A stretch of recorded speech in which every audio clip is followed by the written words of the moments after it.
Hello students, पिछले lectures में हमने अज्ञे जी को डिटेल में पढ़ा था। अब हम इन्हें क्वेश्चन फॉर्म में पढ़ेंगे ताकि जब हम पेपर देने जाएं तो हम बिल्कुल भी कंफ्यूज ना हो कि जब 4 ऑप्शन आ जाते हैं तो अक्सर दिमाग जो है वो बिचल जाता है, क्योंकि चारों ऑप्शन एग्जामिनर एक जैसे से ही देता है।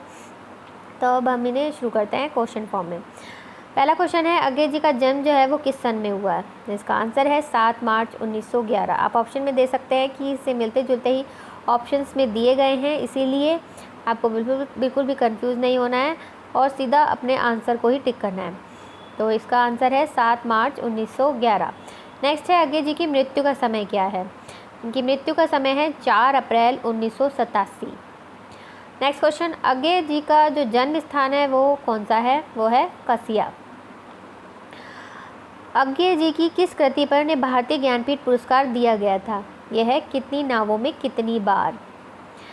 क्योंकि अक्सर इस तरह के क्वेश्चन में कंफ्यूजन हो जाता है, क्योंकि जो उनके पुरस्कार हैं वो कई सारी उनके पुरस्कार मिले होते हैं कवियों को और भिन्न भिन्न कृतियों पे मिले होते हैं, तो इसलिए कई बार कंफ्यूजन हो जाता है कि कहीं कौन सी कृति पे कौन सा पुरस्कार मिला हुआ है। इसलिए हमने इसे क्वेश्चन फॉर्म में भी पढ़ रहे हैं। इनमें से काव्य कृति कौन सी है? प्रतीक, कोठरी की बात, बावरा अहेरी या जयदौर। अब इसमें बावरा अहेरी को छोड़ दिया जाए तो बाकी सब जो हैं ये इनकी काव्य कृति नहीं है। बावरा अहेरी इनकी काव्य कृति है। नेक्स्ट है, अज्ञे द्वारा रचित उपन्यास। अज्ञे जी द्वारा जो रचित उपन्यास है वो है नदी के द्वीप। इसके अलावा जो बाकी हैं ये तीनों इनके काव्य कृतियाँ हैं। और नदी के द्वीप आप कंफ्यूज ना होएं, क्योंकि इसी नाम से आपकी एक पोएम भी आपके कोर्स में लगी हुई है, लेकिन इसी नाम से इन्होंने एक उपन्यास भी लिखा है। अज्ञे द्वारा रचित कहानी संग्रह कौन सा है? कहानी संग्रह है इनका परंपरा। परंपरा के अंतर्गत इन्होंने अपनी कहानियों का एक संग्रह बनाया हुआ है, प्रकाशित किया हुआ है इनका परंपरा के नाम से। नेक्स्ट है, अज्ञे जी के काव्य में सही तथ्य कौन सा नहीं है? इसके अंतर्गत बहुत सारे क्वेश्चन ऐसे भी आते हैं जो कवि के बारे में 4 बातें उसमें ऑप्शन में होती हैं और जिसमें से एक जो है वो गलत होता है, या कभी कभी उल्टा भी पूछ लेता है कि एक सही होता है और बाकी तीनों गलत होते हैं। तो इसी तरह के क्वेश्चन हम इसमें डिस्कस करेंगे। अज्ञे के जो काव्य में सही तथ्य नहीं है वो है नए उपमानों का खंडन। जबकि नए उपमानों का जो उन्होंने सृजन किया था, इसमें मुख्य रूप से जो ये जाने जाते थे वो नए उपमानों के लिए ही जाने गए हैं ये। नेक्स्ट है, अज्ञे जी की प्रथम 4 काव्य कृतियाँ कौन सी नहीं है? ये पूछ रहा है कि अज्ञे जी ने जो प्रथम उन्होंने 4 काव्य कृतियाँ लिखी हैं उनमें से कौन सी जो 4 ऑप्शन में से नहीं है? वो है चिंता। नेक्स्ट है, अज्ञे जी की अंग्रेजी भाषा में रचित कृति निम्नलिखित में से कौन सी है? इन्होंने एक ही कृति लिखी है अंग्रेजी भाषा में, वो है present days and other poems. Present days and other poems. और प्रयोगवाद के समर्थक कौन है? तो ये हम जानते ही हैं, मुख्य रूप से अज्ञे जी को ही माना जाता है। प्रयोगवादी कविता की विशेषताएं कौन कौन सी हैं? तो प्रयोगवादी कविता की जो विशेषताएं हैं वो हैं यथार्थ के प्रति आग्रह, व्यक्ति का सामाजिकरण और वेदना का आग्रह। नेक्स्ट है, अज्ञे की कविता किस प्रकार की है? अज्ञे की कविता के अंतर्गत दोनों ही विशेषताएं पाई जाती हैं, व्यक्तिगत भी और विषय परक भी। अज्ञे की जो कविता है उसका उद्देश्य क्या है? उनका उद्देश्य है अवचेतन मन का अध्ययन। अवचेतन मन के अध्ययन का ही उन्होंने मुख्य रूप से अपने कविता में उद्देश्य बनाया है। नेक्स्ट है, अज्ञे जी पर किस पाश्चात्य लेखक का प्रभाव है? तो वो है टी.एस. इलियट। टी.एस. इलियट का इन पर बहुत अधिक प्रभाव पड़ा हुआ है। नेक्स्ट है, अज्ञे जी की भाषा। अज्ञे जी की भाषा ही मैंने आपको बताई थी जब मैंने इन्हें डिटेल में पढ़ाया था। तो इनकी भाषा है संस्कृत नृत्य आम बोलचाल की भाषा। प्रथम तार सप्तक किस सन में प्रकाशित हुआ? ये बहुत ही इम्पोर्टेंट क्वेश्चन है, अक्सर पूछ लिया जाता है तार सप्तक के बारे में, क्योंकि अज्ञे जी जो हैं वो तार सप्तक के लिए ही मुख्यतः प्रसिद्ध हुए थे। और इनका जो प्रथम तार सप्तक था वो 1943 में प्रकाशित हुआ। और नेक्स्ट क्वेश्चन भी इससे संबंधित है कि अज्ञे जी का जो दूसरा तार सप्तक है वो कब आया? तो वो था 1951। तो आप दोनों याद रखें, पहला 1943 और दूसरा जो था वो 1951। साथ ही अगला क्वेश्चन में तीसरे तार सप्तक के बारे में बताया गया है। और पूछा गया है तीसरा तार सप्तक जो है वो 1949 में 1959 में प्रकाशित हुआ। तो पहला 1943, दूसरा 1951 और तीसरा 1959। प्रयोगवादी काव्य धारा का प्रारंभ किस पुस्तक के प्रकाशन से हुआ? तो ये भी अक्सर पूछ लेते हैं कि मेन जो माना जाता है कि प्रयोगवादी जो काव्य धारा है वो प्रारंभ किस वजह से हुई है, वो थी तार सप्तक के प्रकाशन। ये एक महत्वपूर्ण घटना थी, इसी से ही प्रयोगवाद का जो एक नया युग प्रारंभ माना जाता है। नेक्स्ट है अज्ञे किस काव्य के कवि हैं? तो ये हमें पता ही है, प्रयोगवाद। तार सप्तक के संपादक कौन थे? ये भी मालूम है, अज्ञे। अज्ञे जी का पूरा नाम क्या है इनका? सच्चिदानंद हीरानंद वात्स्यायन अज्ञे। नेक्स्ट है प्रयोगवाद काव्य धारा का प्रारंभ कब से माना गया? इसका जो प्रारंभ है वो माना गया 1943, यानी कि प्रथम तार सप्तक के प्रकाशन के साथ ही। प्रयोग अपने आप में ईष्ट नहीं वरन साध्य है, ये कथन किसने लिखा है? इस तरह के क्वेश्चन भी आ जाते हैं जिसमें लाइनें दे दी जाती हैं और पूछ लिया जाता है कि ये किसने लिखी है या ये किससे संबंधित हैं। तो ये जो कोटेशन हमने अभी पढ़ी ये थी अज्ञे जी की। किस धारा का विकास कालांतर में नई कविता के रूप में हुआ? वो थी प्रयोगवाद। नेक्स्ट है निम्नलिखित कथनों में से विचार कर दिए गए कूट में से उत्तर दीजिए।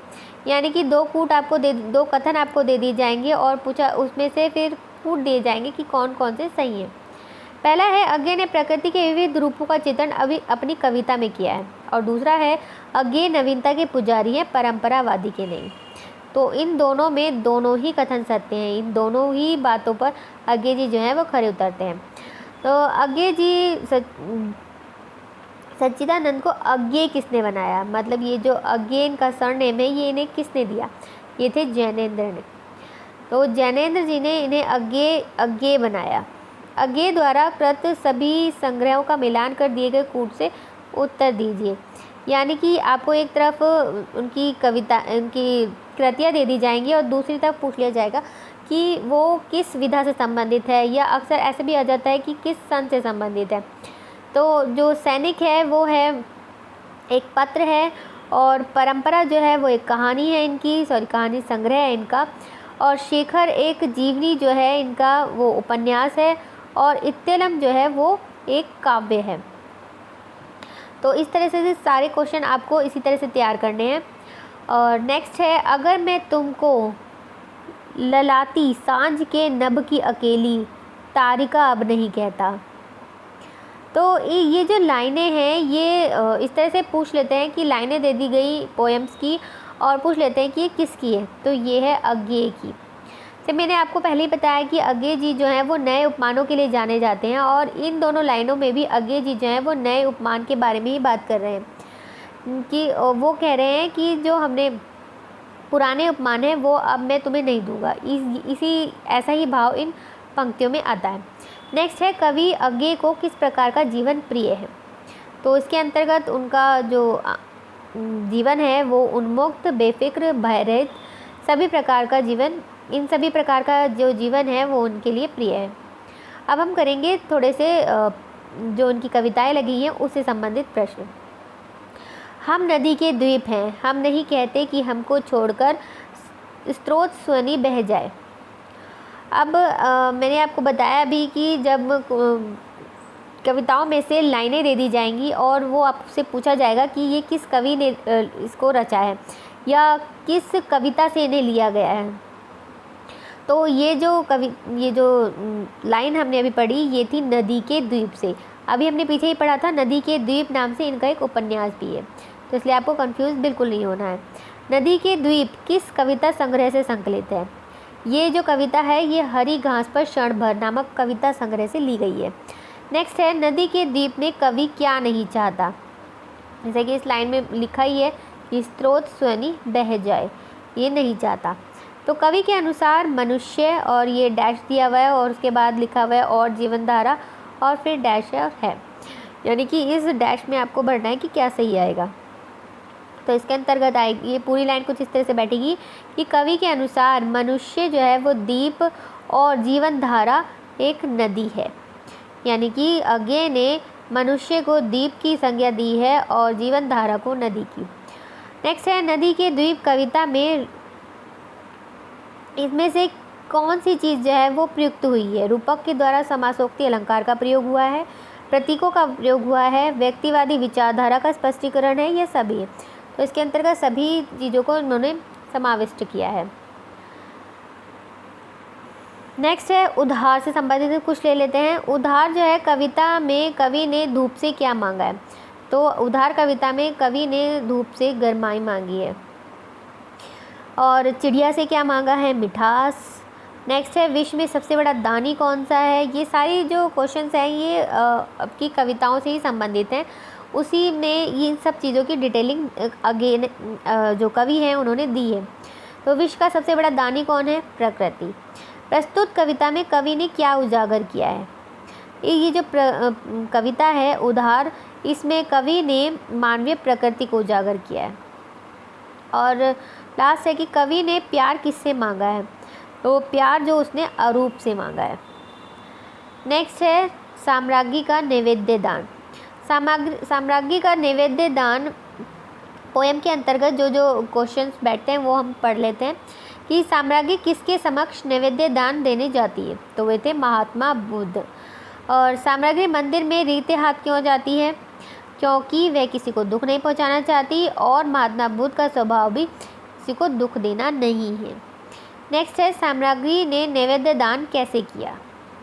उसने जो साम्राज्ञी है उन्होंने हर चीज़ वहीं से अर्पित की है जहाँ पर वो हैं। इसमें सेकंड ऑप्शन सही जाएगा कि फूल जहाँ हैं वहीं से अर्पण। नेक्स्ट है साम्राज्ञी के नैवेद्य दान कविता के किस संग्रह काव्य संग्रह से उद्धृत है? और ये है अरि ओ करुणा प्रभा में। ये जो काव्य संग्रह है इसमें से ये कविता ली गई है। नेक्स्ट है साम्राज्ञी का नैवेद्य दान कविता में किस सिद्धांत का प्रतिपादन हुआ है? इसमें महात्मा बुद्ध के अहिंसावादी सिद्धांत का प्रतिपादन हुआ है। नेक्स्ट है कवि ने प्रेमिका का नया क्या नाम लिया?